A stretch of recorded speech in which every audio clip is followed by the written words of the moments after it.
5,000 জন মানুষের খাবার প্রস্তুত করা হচ্ছে ঠিক মানবতা বিরোধী অপরাধের দায়ে শেখ হাসিনার যে রায় হয়েছে সেই রায়কে উপলক্ষে আমরা লক্ষ্য করছি এই মুহূর্তে টিএসসির যে ক্যাফেটেরিয়া আছে ক্যাফেটেরিয়ার পাশে যে রান্নাঘরটি রয়েছে সেই রান্নাঘরে কিন্তু 5,000 মানুষের যে খাবার সেই খাবার প্রস্তুত করা হয়েছে। আমরা যেমনটি জানতে পেরেছি ঢাকা বিশ্ববিদ্যালয়ের যে ছাত্র সংসদ রয়েছে অর্থাৎ ডাকসুর সাবেক ভিপি ক্যান্ডিডেট আব্দুল কাদের তিনি কিন্তু তার উদ্যোগে এই যে আয়োজন সেই আয়োজন করা হয়েছে। সেখানে দুটি ছাগল এবং দুটি গরু নিয়ে কিন্তু এই যে আয়োজন সেই আয়োজন করা হয়েছে। আমরা লক্ষ্য করছি সেখানে 5,000 জন মানুষের যে খাবার সেই খাবার প্রস্তুত করা হচ্ছে। আমরা দেখতে পাচ্ছি এখানে যে প্যাকেট সেই প্যাকেট জাত কিন্তু এখানে করা হচ্ছে এবং আমরা ঠিক এই মুহূর্তে দেখতে পাচ্ছি এখানে যারা প্যাকেট করছেন আমরা একটা একজনের সাথে কথা বলতে চাই। আসলে বলবেন আসলে আয়োজনটা সম্পর্কে একটু জানতে চাচ্ছিলাম। আসলে মূলত আয়োজনটা হচ্ছে গতকাল ফেসিবাদী শক্তি হাসিনার যে রায় দিয়েছে মৃত্যুদণ্ড এই উপলক্ষে মূলত আজকের এই গরুভোজের আয়োজনটা করা হয়েছে আর কি।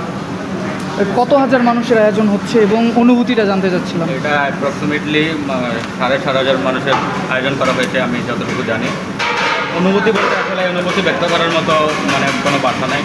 বিগত 15টি বছর যে হাসিনা চোখকে আমাদেরকে নানাভাবে নিপীড়িত নিষ্পেষিত করেছে এবং এটার প্রতিবাদে গতকাল তাকে মৃত্যুদণ্ড দেওয়া হয়েছে। কারণ ওই পরিপ্রেক্ষিতে ক্যাম্পাসের যে উৎসব এবং আমেজ পরিবেশ পরিস্থিতি বিরাজমান ওইটার পরিপ্রেক্ষিতে আমরা মানে গরুভোজের আয়োজনটা করেছি।